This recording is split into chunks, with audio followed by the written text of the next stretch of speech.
Hi everyone, good evening. It's Thursday. That means another live in the series of women and empowerment. Last week we went all the way up to India and to California. If you missed it, it's still on my page. Do check it. For the ones who are tuning in for the very first time, my name is Selina. I'm from Subtle Balance. I'm a life coach.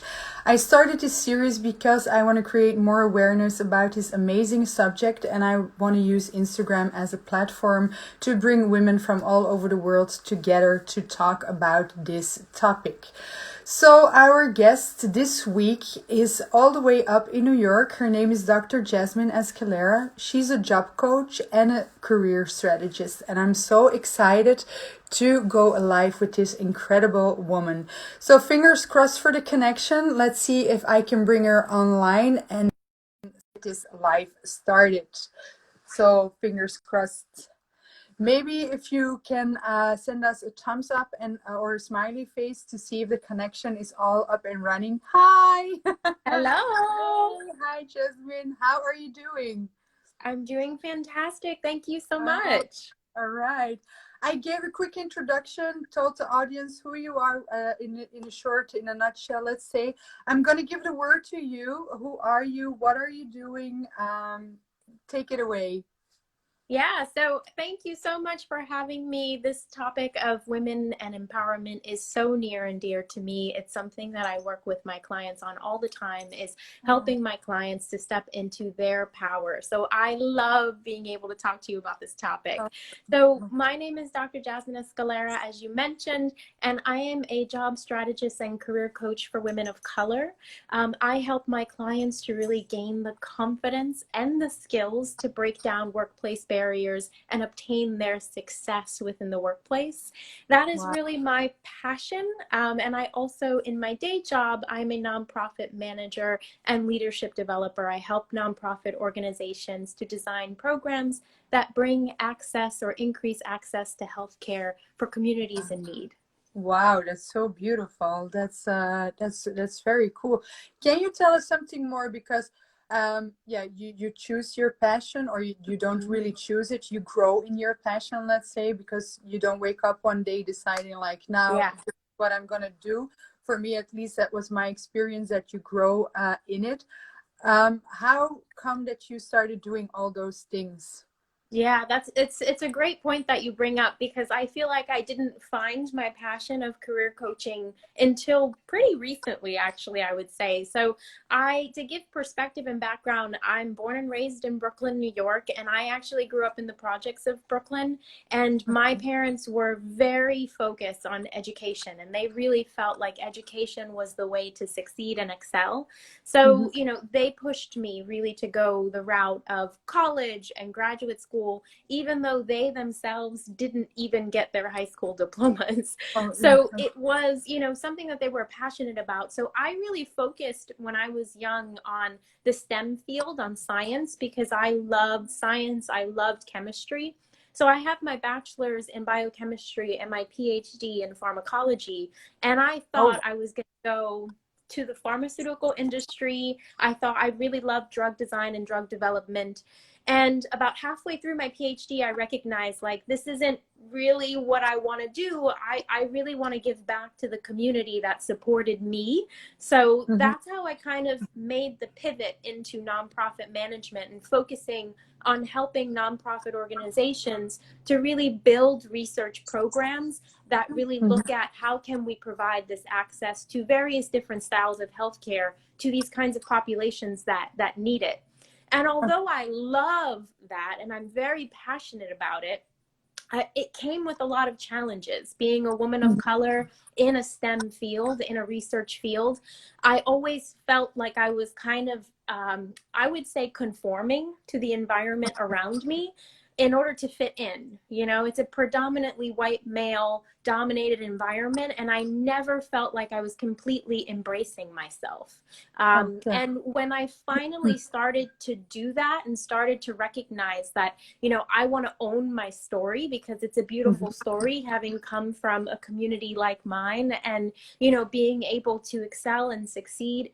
So I wanted to claim my story and own my power. And once I started to really take the step steps to do that, to break down my own self-doubt and to break down my own sort of limiting beliefs, I started to recognize that the individuals around me were just kind of like, whoa, what's going on here? You know, I think that they wanted me to play small, and I didn't want to do that Exactly. anymore. Yeah. So that's really how I started to get into coaching, was that I recognized that I had a wealth of experience in terms of leadership development and professional development in my day job.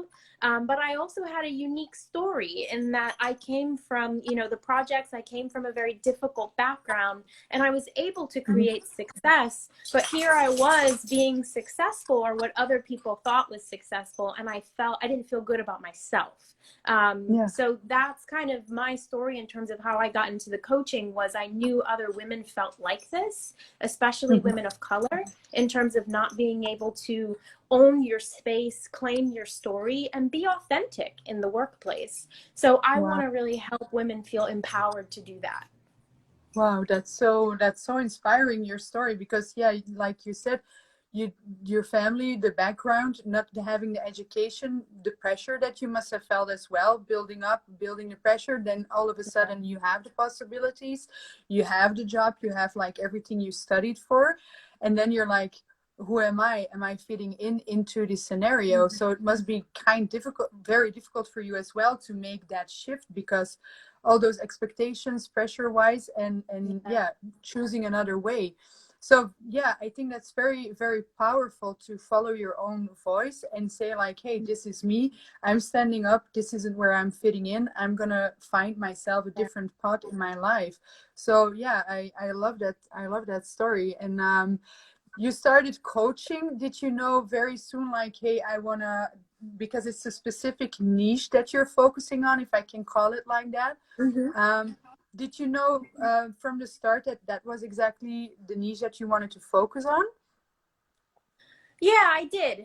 And it was mainly because of my obstacles and my challenges. I think Mm-hmm. you know, people of color face challenges every single day in every aspect of their lives. But for me, because I've always been a sort of career-centric person, and I've always wanted to be successful in my career, and Mm-hmm. I was taught this, you know, in order to sort of get out of the place that you're in, that you need to be successful within your job, within your career. And so my career is really important to me. So for me, I wanted to be within this niche because there are so many women of color out there who want to be successful, who want to be promoted, who want to get the pay raises, who want the accolades, who want to be in those seats. In the But future. yet there are so many barriers placed on us to actually be able to obtain that. So I Wow. wanted to be within the career space because it's hard to break down systemic barriers. You know, Yeah. that's really challenging. But I want to help women to actually be able to figure out, almost kind of like, how do you play the rules, play by the rules, but then get to a point where you actually can now start making them. So how Wow. do we actually claim success, get to Mm-hmm. where we want to go? And my thing is, I want more women of color in the seats where they're capable of making change, and I want them to be able to pull out a seat next to them for the next amazing woman of color to take that space. So Wow. it's incredibly important for me for women to feel like they can be accomplished, they can really have the accomplishments in their career. It's so important to me. Mm. Yeah, exactly. Wow, that's very very powerful and challenging at the same time, I think.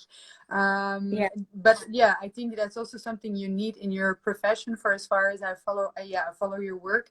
I think that's also something that you need a challenge in your profession as well. Mm-hmm. Gonna, because I see some people tuning in. If you have questions during the live, do ask them. We will gladly discuss them. So if you have a question, leave them in the comment. How do you work? Because I think like owning your story and saying I'm worth this profession or this seat, like you call it, it's also a lot of inner work, I think. Or am I mistaken in that? Oh yeah, 100%. I mean, and as I said, I actually conformed a lot in Mhm. the very early phases of my career because I was actually taught that you kind of you take what's given to you. So Mhm. in my family, there was a lot of this ideology around you don't ask questions, you just accept. If you're given something, you just take it, You take and it. you know, take it with a smile, and you move on. So I had this conformist mentality for a very long point in my career, and it's challenging too when you're the only woman of color in an environment. It can be very difficult really not Mhm. conforming. I think the easier thing to do is to conform and to sort of mimic the styles and behaviors around you, and also to make yourself small because you just seem so different to the other individuals. So there was a lot of Yeah. deep inner work that had to happen. And for me, Mhm. that inner work was really owning my story. I love where I came from, but there was a large part of my life where I was really embarrassed to say that I came from the projects, that my family didn't have very much money. You know, I was very embarrassed when I had white friends who, you know, had houses. The first time I walked into one of my friend's house and saw stairs in her home, I was like, oh my God, wait, like this is, you must be rich. So I was really embarrassed for a long time. And so the Yeah. inner work really came in terms of me accepting my story, accepting where I came from, and acknowledging that the reason why I was where I was because of my community. So if my community didn't support every single endeavor, every single thing that I did, I wouldn't be where I am. And Yeah. that's why I do the nonprofit work. That's why I do the career coaching for women of color, because it's Oh, really about us owning who we are and where we came from. And I think that's the biggest first step in terms of the inner work. exactly. Yeah, exactly. I saw a comment coming in. I'm gonna take it back from Curtis Careers. Oh, Hey, yeah. The Curtis. goal, yeah, yes, cool. The goal is creating safe spaces for women of color to discuss their challenges and also collaborate for solutions. Yeah, that's Yeah. indeed, that's so true. 100. So, sorry, I didn't, was Oh no, disconnected for a moment. I'm agreeing completely. And for men of color too, for people of color to have those spaces where we can have real legit conversations about what we're Mhm. going through, and also to have, you know, to have the allies around that are going to listen and really take it Yeah, in. You know, there's one thing to listen, but there's another thing to actually understand what individuals are going through and feel like you can take the power that you have to make some kind of change. exactly. No, that's indeed true. So if people want to contact you, the ones who are watching now, they can go to your page. Is there something that is coming up that you say like, hey, this is coming up and I really want to share it right here and right now? Then yeah, you can also mention those things. So take it away, I would say. Yeah, so for me, I'm very active on Instagram. I love the platform. I love following you and everything that you're doing. And you know, my coaching is really about, again, helping women to gain the power and the confidence to claim their space and own that space in their careers. Mhm. For me, there's so many things coming up. I'm accepting clients currently. I'm going to be starting. Actually, tonight is the first time I'm going to be hosting my I own saw it. Instagram live. I've never Yeah, done I it saw. before. And you You're know, gonna rock. I'm the first person to say I'm still doing the inner work, so that was a big hurdle for me to overcome. But I'm going to be doing It's my true. first Instagram live tonight, answering some career questions, and I am going to really be doing that very often now, just to provide more, you know, advice, career development advice, tips, tricks, everything that you need to hear. And in the new year, I'm excited to say that I'm going to be starting some group coaching as well. Oh, wow. So awesome. I see a comment coming in. Love Jasmine's Insta stories. So authentic and relatable. It truly is. Aw, I do follow them as well. And it truly, truly is. Yeah. And you're going to rock with the Instagram live. I know the feeling thank like it's you. out your comfort zone, but yeah, you have to go out of your comfort zone to grow. So I'm definitely Yes. going to tune in after our live and I'm going to watch a part of it as well. So yeah, really exciting. For you. So yeah, you're gonna rock. It's gonna be awesome. So yeah, Thank you so that's much. for sure. Um, if we dive more into the subject like women and empowerment, because you said the first minutes, like it's very close to my heart, you explained it a little bit. How was it for you growing up and experience the topic like women and empowerment? How was that for you? And what are things that you really want to give to the viewers? Like this was for me so important. Yeah, what are there some examples? I honestly think that the most important, and I say this with complete honesty, the most important component of building my confidence was my father. So my dad is, I tell everyone, he's the biggest feminist you will find. He truly believes that women can do anything. And so when I grew up, that's the voice that he instilled in me was you'll be able to do anything. You're smart, you're intelligent, you're capable, you can do it all. And I couldn't even imagine what my life would be like if I didn't have that from a very early age, because I still had a roller coaster ride of a career. I still felt tremendous levels of self-doubt and lack of confidence, even having had that, person championing me on. But I Mhm. would say that I owe so much of my confidence, to him, really, was to this man who truly raised me to believe that I could do anything that I wanted to do. That's so beautiful. That's really so, yeah, so inspiring. And thank God that, yeah, you only need one person in your life that fully Mm-hmm. supports you and is standing behind you to achieve and to just believe in yourself. It's only one person that it takes. Yep. So, growing up and experiencing like women and empowerment, not, yeah, coming from the family, seeing that those chances were there, they provided you. Um, if you look back, because when we're growing up, we're going to high school, you're not like a child anymore, you're not an adult, you're in between. How was it for you figuring out your place in society and in life with everything going on? It was challenging for me, I would definitely say. I think because I was, again, a woman of color in the STEM field, it was especially difficult. And, Mhm. now we talk a lot about people of color and diversity in STEM.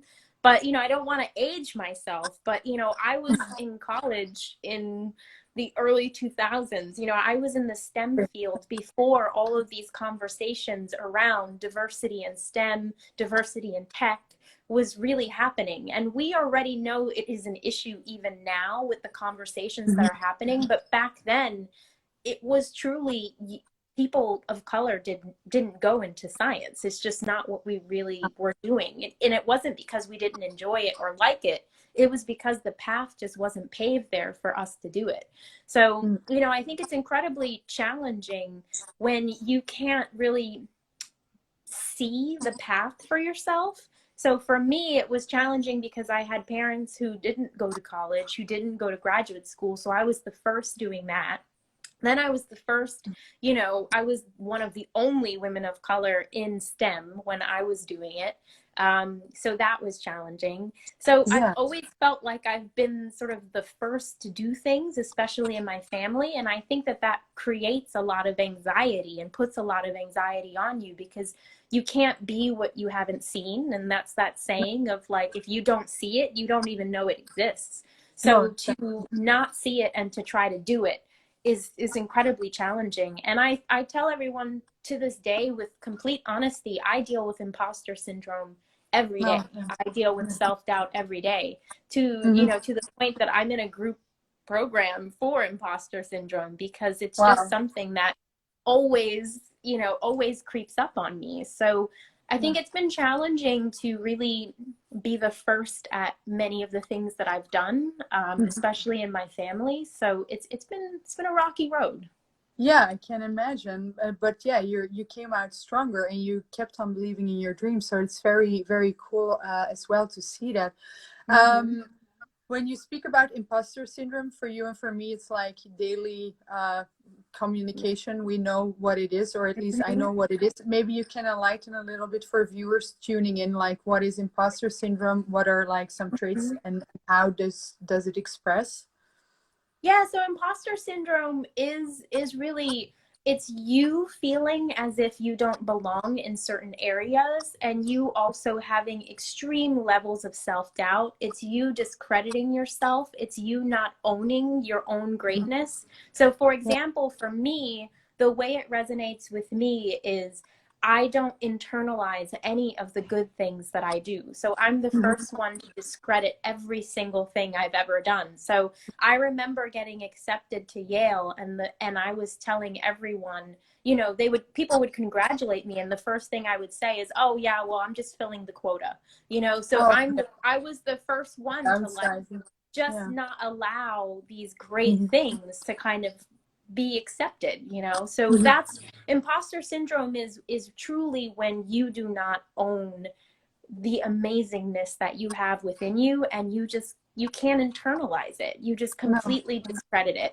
And so many people deal with this, and Yeah. with people of color, and especially with women of color, it's extremely challenging because imposter syndrome does resonate when you are kind of the one of the only people in the space, and for us so often that's the case. So Exactly. for me, it's been an everyday challenge, really. And it's Mhm. about recognizing what are your triggers and Mhm. really acknowledging them, and then also finding the spaces that are right for you. Exactly. And it's also a part self-sabotage at a certain point as well, because you Yeah, feel, or yeah, for me, that was something that was very important. It's like you have a feeling you don't fit in somewhere. So you start to not taking chances and sabotage yourself because you're like, yeah, already filling those things in for yourself. And that's also a very tricky part to recognize, like, hey, I'm doing it, to recognize a pattern, but also breaking the pattern. That was also, yeah, something very difficult to do. I see some people tuning in again. If you have any questions, do leave them in a comment, then we will discuss them. Another question that I received is like, yeah, what made you empower, what made you as an empowered woman empower other women? But I think we already discussed that. Is there yeah. something else you want to, like, this is for me very important, and this is like something I really want to share extra, like, we need to empower each other, we as women, and why?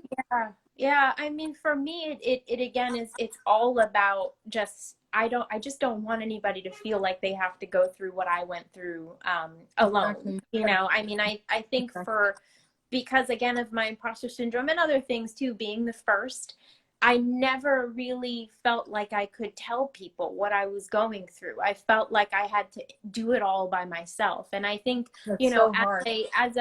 a Puerto Rican woman too, like you're kind of taught to be this very strong-minded, strong-willed person. And any kind Mhm. of vulnerability or weakness is not looked upon as, something positive. So I really want for women to understand that the challenges and the struggles that they're going through are not unique to them. And that's not to discredit it. It's really to tell them that you're not alone. You don't You're have not. to do this alone. So, me wanting to empower women is really all about providing a space for them to be able to recognize and understand they're not alone, and also Mhm. an opportunity for them to speak their story and Mhm. learn what they can do to be able to really claim that greatness when it comes to their careers, because our careers are Exactly. really important. Exactly. Yeah, exactly. It's such a powerful message as well. Another question that I received, and we talked a little bit in advance, is, are men nowadays ready for empowered women? So we joked about it. So I'm going to give it to you. Do you think that men are ready for empowered women like us?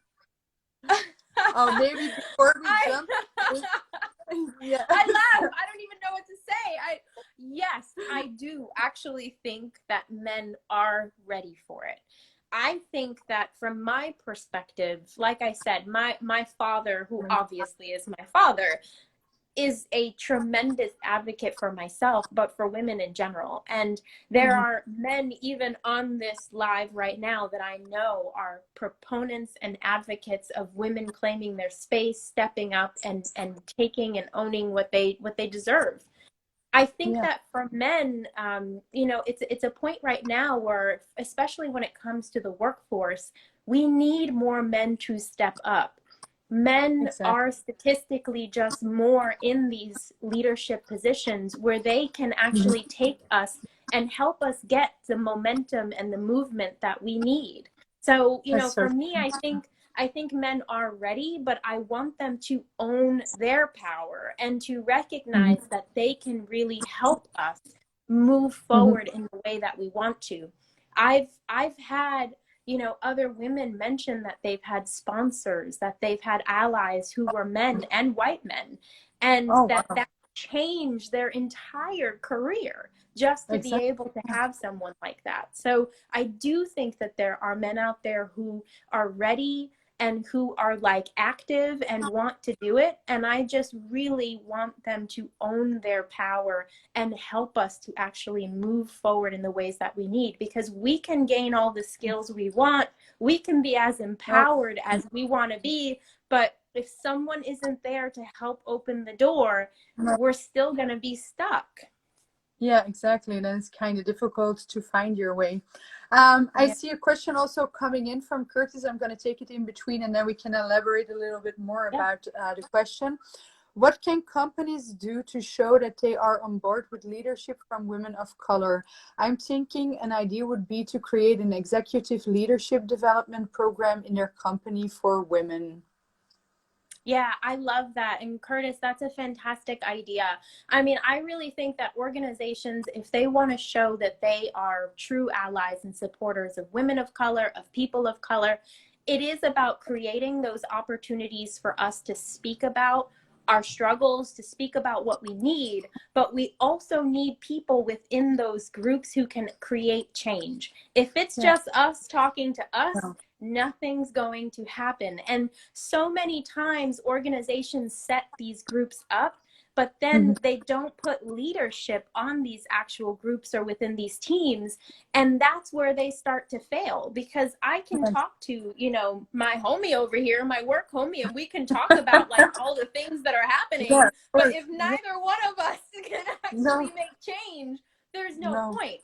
So you no, really need exactly. buy-in. I think you need buy-in from above. So yes, I 100% agree that creating these spaces, that creating these safe spaces for individuals to talk about what they really need to be able to advance in their careers is a necessity. But I think there needs to be top level buy-in and people sitting Mhm. there listening, taking Yeah. notes, and then leaving with action items on what they're going to do to create that change. Exactly, yeah. And also the follow up, I think, is very important. You can start things, but it's like you don't overnight make a shift in this pattern. It's been there for Yeah. decades. So you're not going to instantly shift all those things. So you need like really an action plan and like a follow up as well that will guarantee a difference in the future. That's Yeah, 100%. So if we jump back to our question about the men being ready for empowered women, it is so cool to have a role model in your life as a woman as you're growing up that is inspiring you, and it's so powerful to hear. Like with you, it's your father. Um, is there anything else that you say like, hey, this is so important, or this are things, examples that I experience in daily life, like men being ready to embrace empowered women? It's been challenging for me to say that I've seen that much in my workplace. And I say that mainly because I've been in the STEM and research field. And, I Mhm. think that the men that I've encountered, I wouldn't say that they necessarily don't want women to advance, but it's the tech space, the science space can be very bro mentality.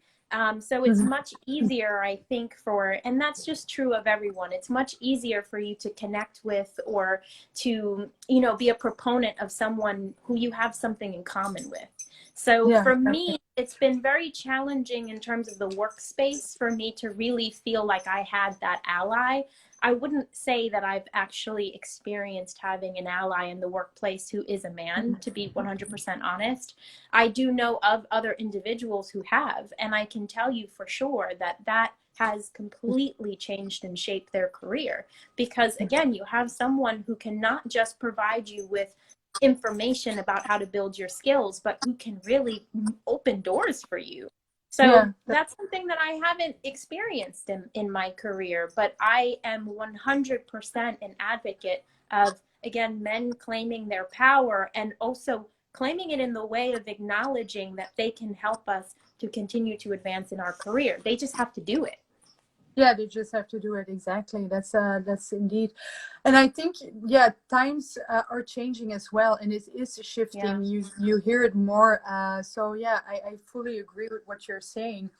If we speak more about internal work and the things that you're doing, like building the confidence and the imposter syndrome, are there certain things that you focus on, like building the confidence, that you Mm-hmm. in the things that you do? Yeah, so for me, confidence really comes from, again, owning who you are. I do not believe that we can truly be confident in our skin and in who we are until we accept where we come Mhm. from. So I'm a That's huge proponent, and you do not know where you're going until you really recognize where you came from. And you exactly. recognize how much of that shapes every single aspect of you. So I decided to go into nonprofit, and I decided to specifically focus on helping communities like mine because I knew exactly what it was like to live there. I knew exactly what it was like to be one of those individuals, and I knew I had to create that change. So my story in terms of who I am today and in terms of who I want to be moving forward is so much shaped by that Mhm. person that I was when I was young and what I've seen and what I went through myself. So for me, when I work with my clients, I like to get to know what's your story. And so Mhm. many times when I ask women, ask my clients to express their story, I can't tell you how much anxiety or discomfort it brings to them to really Mhm. acknowledge some of Open. those components of themselves. Yeah, and to be so vulnerable. So, for Exactly. me, I really want, I do truly believe that power and empowerment comes from you being able to own who you are, and you are who you are because of where you came from. So for me, the Exactly. first step is like owning that. You have to Owning own it. that. Yeah. And Owning. then from there, you can build. Yeah, and vulnerability is such an important topic when we speak about Mm-hmm. owning your story and owning who you are. Also, what you're doing right now is also still showing your vulnerability and in your story and sharing those things. So I think to be really authentically, you need to be vulnerable as well. That's such an Mm-hmm. important one.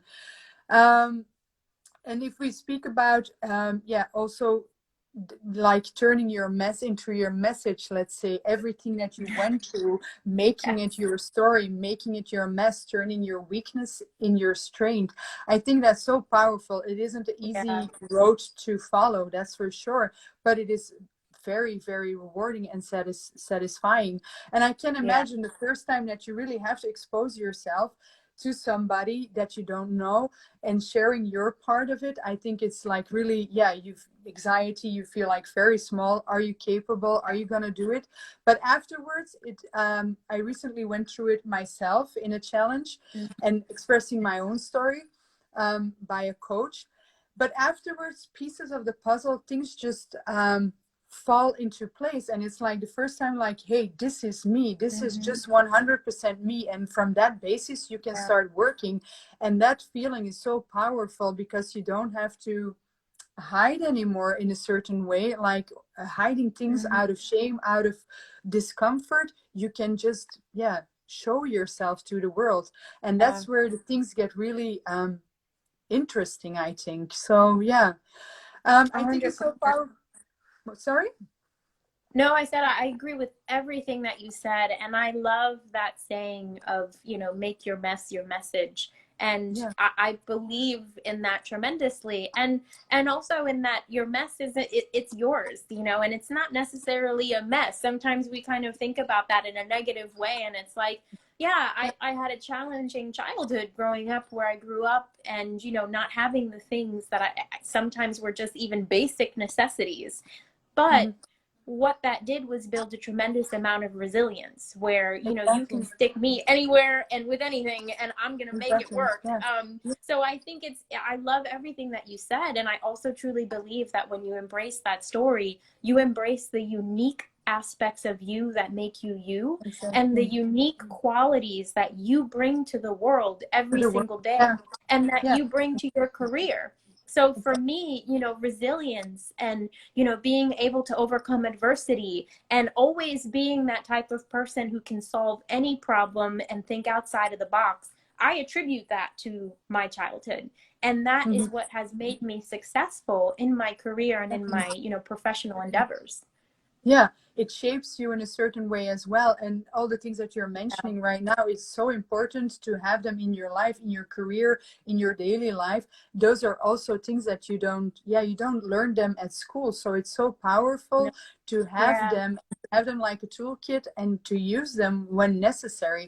So I fully agree with what you're saying. Um, we have like 15 minutes because you have your life coming up after this one, right? No, Later tonight. later Yeah. tonight, right? Okay.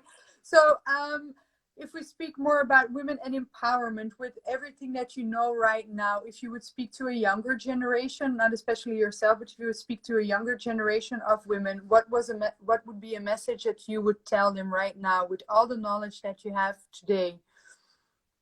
Yeah, I really love that question. And, if I were to speak to even just my younger self, Mm-hmm. and we say this a lot, but I truly mean it, is like, believe in you. Like I grew up feeling like I had to do certain things just because everybody was telling me that I had to do it. Like, you got to go to college or you have to go to graduate school. And although, yes, that has created a tremendous amount of success for me, Mm-hmm. I wish that I also would have been able to believe in myself enough to explore my own path. Yeah. Because I think I would have maybe potentially done things a little bit differently because I would have believed Yeah. in myself more. So I think really it's just about believe in you, and don't let other people shape your life and shape your path. Mm-hmm. This is yours. You get to own it, you get to claim it. And I would just give anyone advice of just believe more in yourself and follow your gut and allow yourself to be the one who decides what you're going to do. Wow, that's so powerful. Yeah, instead of checking the boxes that society expects from Mm-hmm. you, just try and fill in your own space and search whatever you want in this life Right. and follow that path. I see some new people also tuning in. If you have like any questions for Jasmine or for me, leave them in a comment. We're still here for like, let's say 15 to 20 minutes, so we will gladly discuss them. But if you say like indeed following the path, finding your path and the vulnerability, it all comes together. And it's also finding the right people in your way. But it's not only the professional life, it's all combined as well. It's personal development, it's your career, it's family wise, it's everything. So what was for you the biggest example that you said, this was for me the huge shift that I needed to break through and to really follow my path? Is there like an example that you can give out of daily life, like this happened, this was for Yeah. me the trigger, and here everything started for me? Yeah, the trigger was actually a few years ago in my career. So like I said, I always wanted to be successful in my Mhm. career. I always attributed that to kind of like making it, like if I could make it in my career, then I've made it. And Amen. so I worked really, really hard, for many years at one organization, and I advocated for myself. I did what everybody told me to do, speak up, advocate, say what you need, say what you want. And even though I was working extremely hard, I never was getting the advancement that I felt I deserved. I feel Wow. like I was always being put sort of in this bucket. And Yeah. once I finally was like, I can't take this anymore. I need, I need to be promoted because I am doing the job of a director and I need this promotion. I have to have it. And I had asked for it for years. When I finally got it, that was the moment where I felt like I had achieved this epitome of success for myself.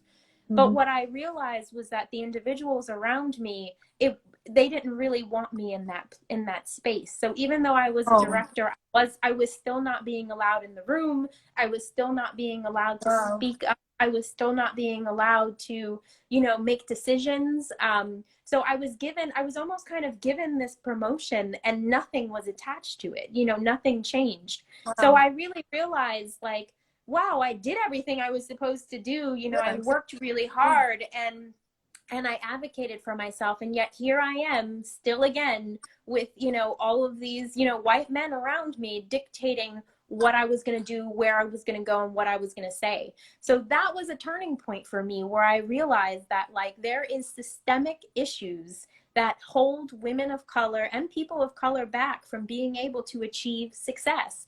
It's a Yeah, systemic exactly. problem. It is not something that you're doing. You can be doing everything right and still not hit Exactly. that level of success that you want to achieve.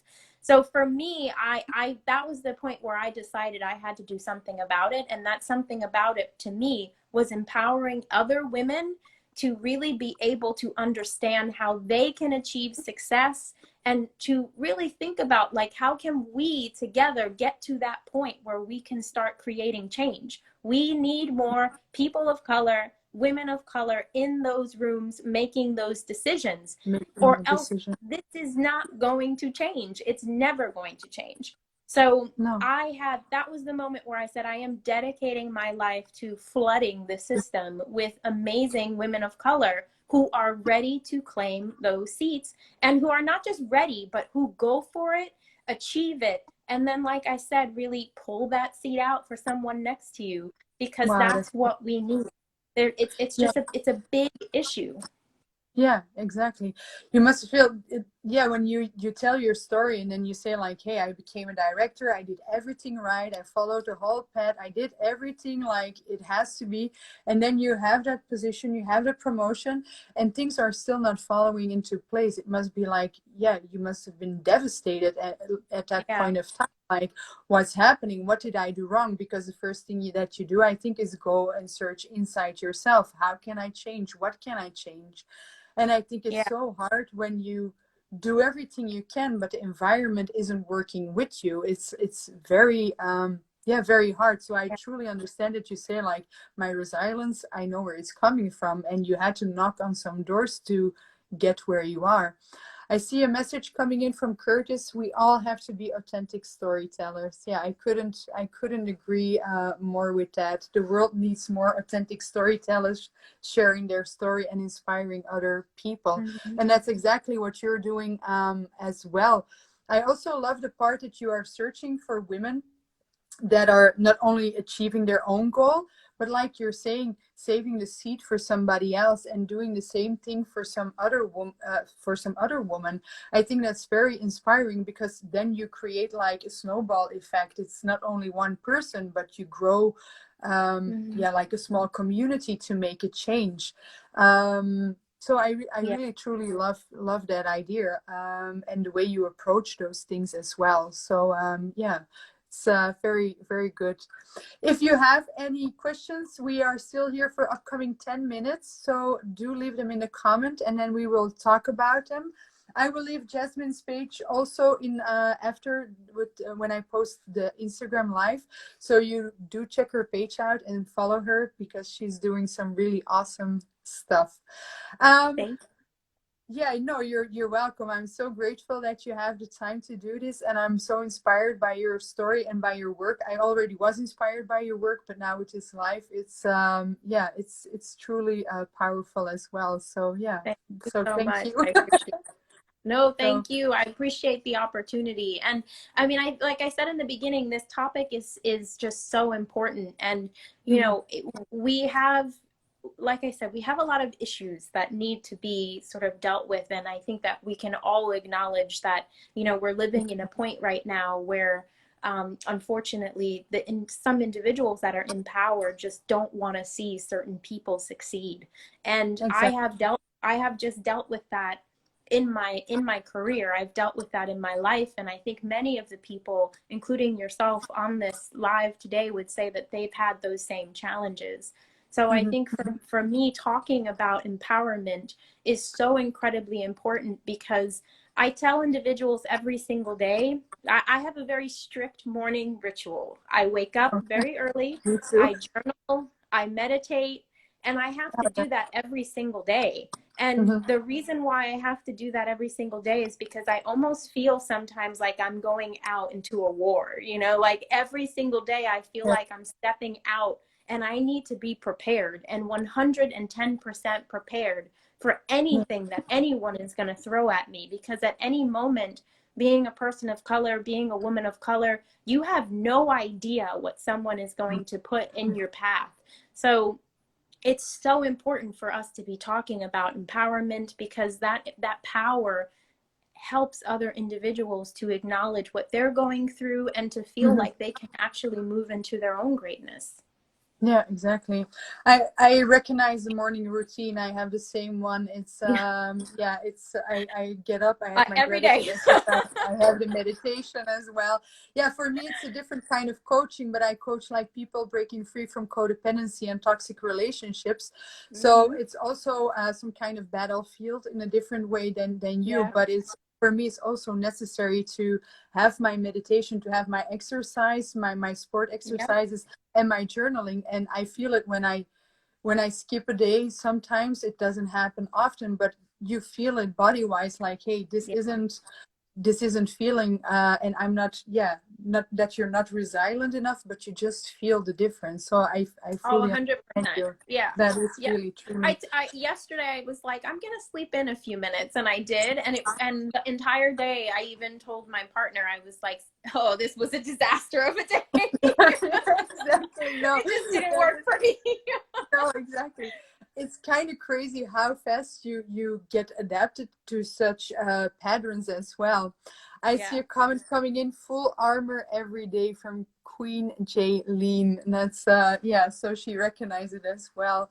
Yep. So yeah.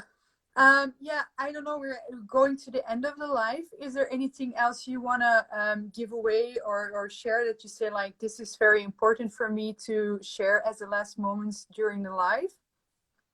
I think the most important thing for me to share is, for a, like I said a little while ago, for a large component of my life, ran away from the person, I ran away from myself, and I tried very hard to conform to what society wanted me to be, and I thought that that was the way I was going to be successful.